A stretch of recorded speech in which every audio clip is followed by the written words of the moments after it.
G'day everyone. Are your North American pitcher plants leaning over like this? It's actually quite normal. We've had some torrential rain here in Sydney, Australia over the last couple of months, and the weight of the rainwater inside those pitchers has caused the pitchers to lean over at an angle, as you can see right here.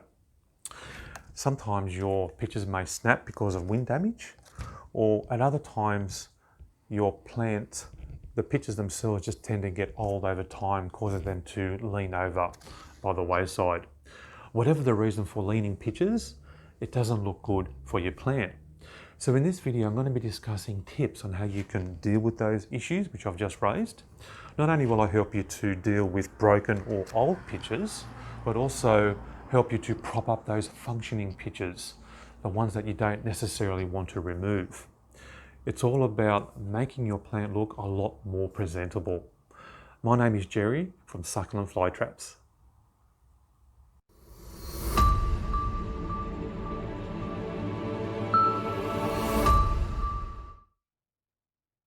Okay, so let's have a look at this plant over here. So these two are Sarracenia flava.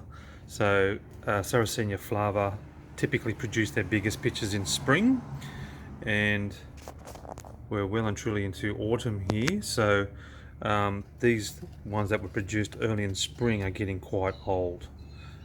And I did say they produced their biggest pitchers, and you can see that these pitchers produced in spring are quite large compared to the smaller ones being produced now. They're quite small, these ones. So the larger ones, and you can tell by the coloration here, it's getting quite brown now, and when I put my finger there, there's not much, I can't feel any nectar there at all. So what I would tend to do with this older pitcher here is just cut that off. So even though it's sort of not leaning over, but I would just tend to remove that because it's quite old, that pitcher, and it's not really functional. So I'm just going to use my secateurs and just down the base here, just cut that off like that. Alright, so here's another older one. You can tell by the coloration here, it's getting quite old. Sort of leaning over a little bit, and again there's not much nectar there. There was no nectar there at all, so I'm going to be removing that as well around the base. It's quite simple. Just get your secateurs, get your tips, and then just carefully cut. Oops, again, just carefully cut that down the base like so. Alright, so straight away it's looking better with those older pitchers removed. Now these flat leaves, guys, are normal. Okay, so Sarracenia flava typically produce these flat leaves. They're non-carnivorous leaves, and they're called phyllodia, and they produce them late in the season. So it's autumn now, as I said earlier, and they produce their pitchers in spring and summer, and as the season progresses, they produce more and more of these flat non-carnivorous leaves. They still produce these pitchers as well, but they're nowhere near as big as the ones that were produced in spring. Alright, now this one over here, even though it's leaning over, it still looks quite functional. Let's have a look. Yeah, it's a little bit sticky there. It's producing some nectar there, so I would tend to leave that one there. It's quite a long one as well. Here's another one over here. As you can see, it's no discoloration, it's not browning. Well, it might be a little bit brown there, but actually let's have a look down the base here. I tend to look down around where the rhizome is. That's sort of, it's quite loose there, so I would probably tend to just remove that one, even though it's not that old. But you could leave it on, but I'm just going to take this one off, okay? And the way I do it is just by gently removing it from the rhizome like that, okay? So just put that one on the side. Okay, let's have a look at this plant more. So this is the broken pitcher that I showed you earlier. So that's been more than likely snapped by some wind. We did have some strong winds here, as well as some torrential rain. So let's just carefully remove that one. Just go down to where, just below where it snapped, and just cut that off like that.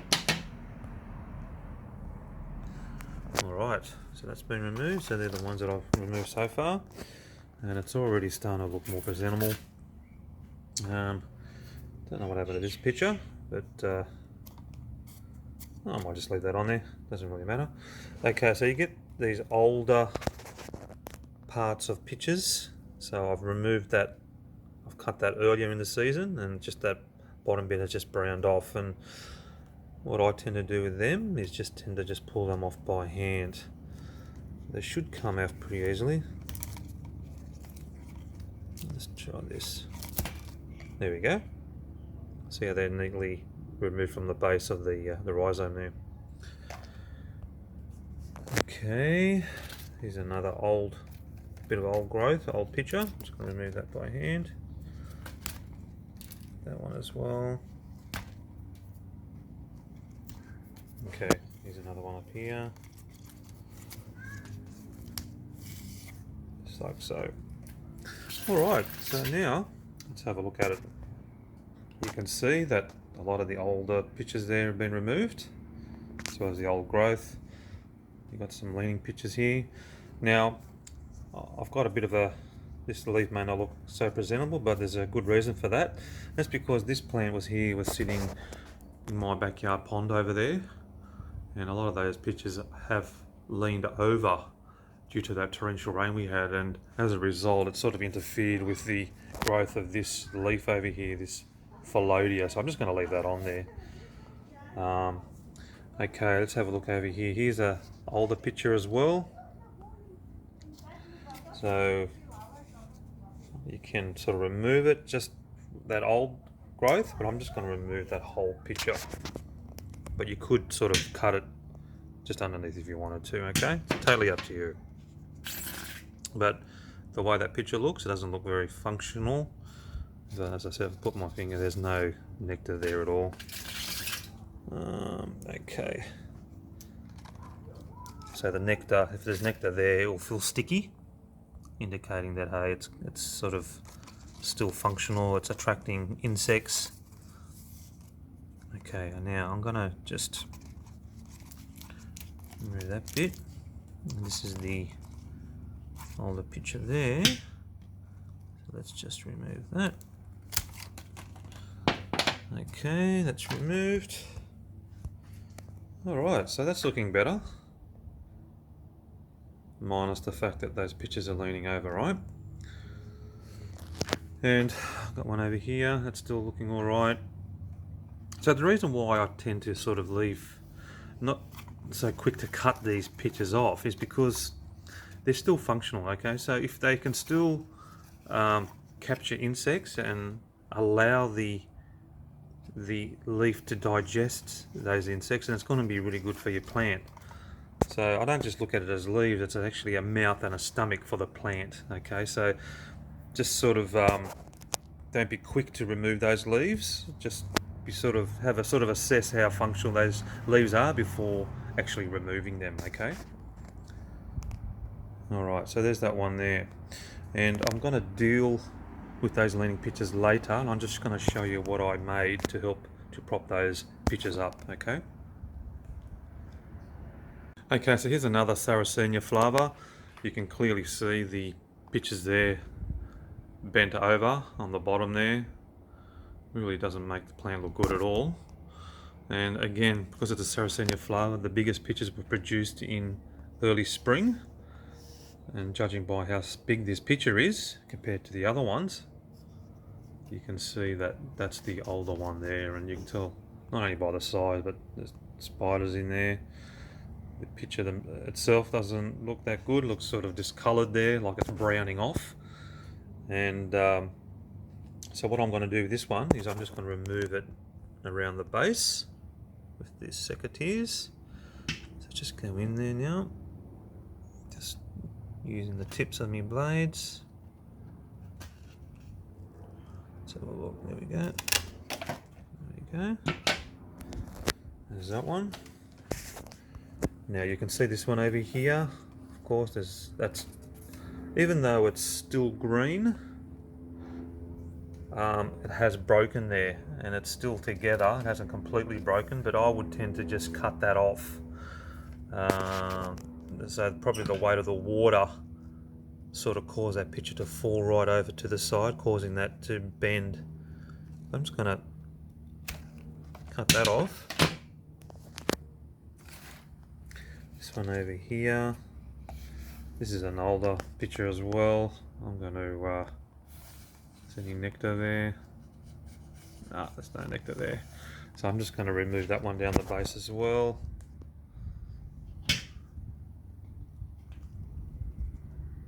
So if you had some torrential rain, make sure you've waited about a week before you start checking for the nectar around the pitches, because the rain can wash away that nectar.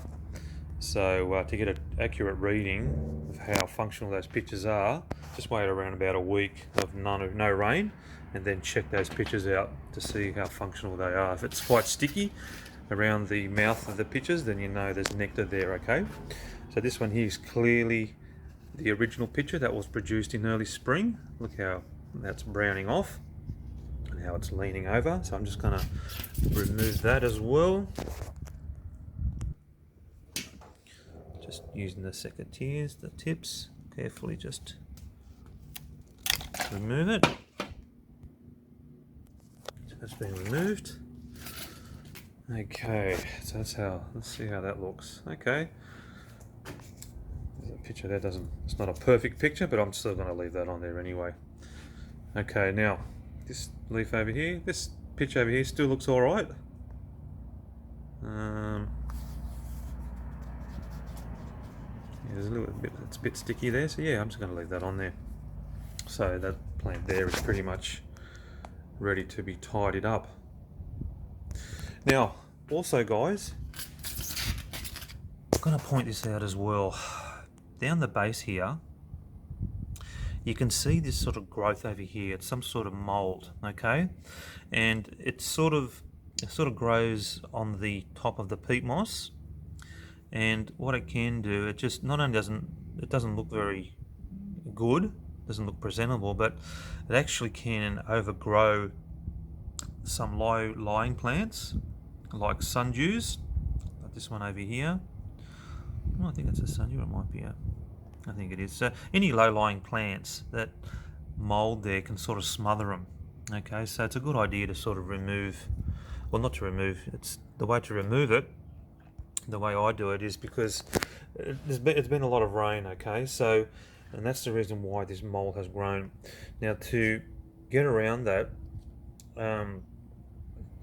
it needs less water, and what I would do is, because it's been in the pond, I'd take it out of the pond and just allow that to dry out from the top. So water it every now and again, probably from the tray. Allow the tray to dry out, and then re-water again, but not so much water that it's going to allow this mold on top to continue growing, because the reason why it's here is because there's been a lot of moisture here, and that water has rested on the top, and that's what's allowed this mold to grow. So if you can give it less water to the plant, that's going to kill this top layer of mold. I think that's what it is. It's going to kill that top layer off. Your plant is still going to be okay because it's got roots down deep into the pot, but because you're giving it less water, you're not giving the mold the ideal growing conditions, and that will cause it to die off. Okay, and it's also got a bit of a smell as well, and apart from the appearance, yeah, that smell, so it's not good to have, especially if you've got if you're trying to grow seedlings around the base of your plant.